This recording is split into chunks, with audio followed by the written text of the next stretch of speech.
It is high census season for the hospital. The nurses are concerned because they have been working extra shifts for a month and they are tired. Click on the nurse schedule to view their current schedule.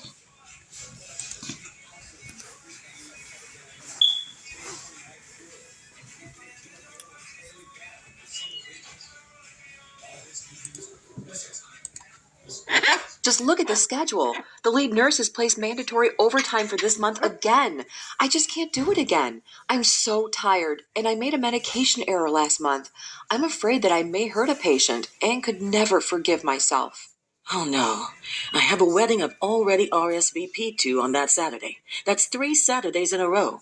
And each weekend I work, I'm always the senior nurse, with all new grads or nurses with less than a year's experience. Uh-oh, it looks like the nurses are unhappy with their schedule. What's going on? We were all scheduled an extra day each week. Oh, great, an extra day each week. What are you frustrated about? I'll take an extra one from one of you ladies, or I'll let the lead know I can work another day. Susie, are you sure you want to do that? I think that's unsafe. We are already on notice from the infection control nurse about the increase of central line infections on the unit. And you were just complaining earlier about having to work short most of the time. I can't work her mandatory extra shifts. Besides, is it legal for her to do that? Isn't it against the law to schedule overtime? I'm going to have to see our union representative. And let's not forget about mandatory staffing ratios. Ladies, stop whining. I'm saving for a car, so what if I'm a little tired? I get the job done. They just want a warm body here, and I provide that. I just read this article earlier, and it points out that nurse understaffing and nurse fatigue are the two prominent issues that negatively impact the quality of care delivered to patients. According to the article in JAMA Pediatrics, a national study found that very few neonatal intensive care units provide sufficient numbers of nurses to meet national guidelines, and that units caring for the most vulnerable babies are also the most understaffed, putting the health of critically ill newborns at risk. We need more nurses. You know I don't even know the staffing ratio requirements for this unit. Yesterday I cared for 5 babies, one who was really sick and required transferring to County General. Grace, the ratio is 1:4 on this unit for lower risk babies, and 1:1 in the NICU, neonatal ICU. You know, there's a nursing shortage at the bedside, and with the implementation of the new computer charting and the implementation of the Affordable Care Act, healthcare costs are soaring. Let's check out the guidelines for mandatory staffing again and speak with the director. I know that nurse fatigue is a factor when mistakes are made, and we are taking care of very sick babies.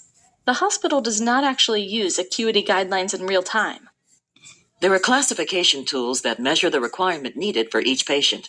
Sometimes the stated mandatory ratio does not always meet the requirement for staffing or mean that we are unsafe. I think this might be something we could bring to management during the next staff meeting. You know, become part of the solution.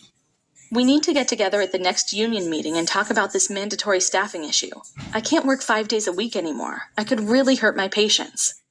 I do believe an employer can ask us to work as much overtime as needed to cover shifts, but we might want to check our union contract again and always put patient safety first. For more information, click the link on the screen. Yes, understaffing does impact the quality of care and may lead to increased rates of infection. As registered professional nurses, we must ensure that we are all practicing safely and are not fatigued, because understaffing goes hand in hand with nurse fatigue. According to the Nursing Staffing Strategy, 69% of healthcare professionals surveyed said that fatigue caused them to feel concern over their ability to perform during work hours. Additionally, nearly 65% of participants reported they had almost made an error at work because of fatigue. The aging nurse population and nursing work shifts that are longer than 8 hours can also have an impact on errors and fatigue. When discussing the aging nurse, according to Reese, the director of Kronos, K. Brimmer, 2013, in 2008, the average age of nurses was 45.5.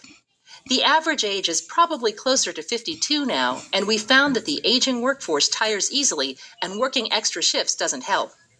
These highly skilled workers have to make critical decisions related to patient care, and if doing it in a fatigued state will only increase the risk for errors and injuries, said Reese. We can only hope that we continue to discuss these sensitive issues, including mandatory staffing.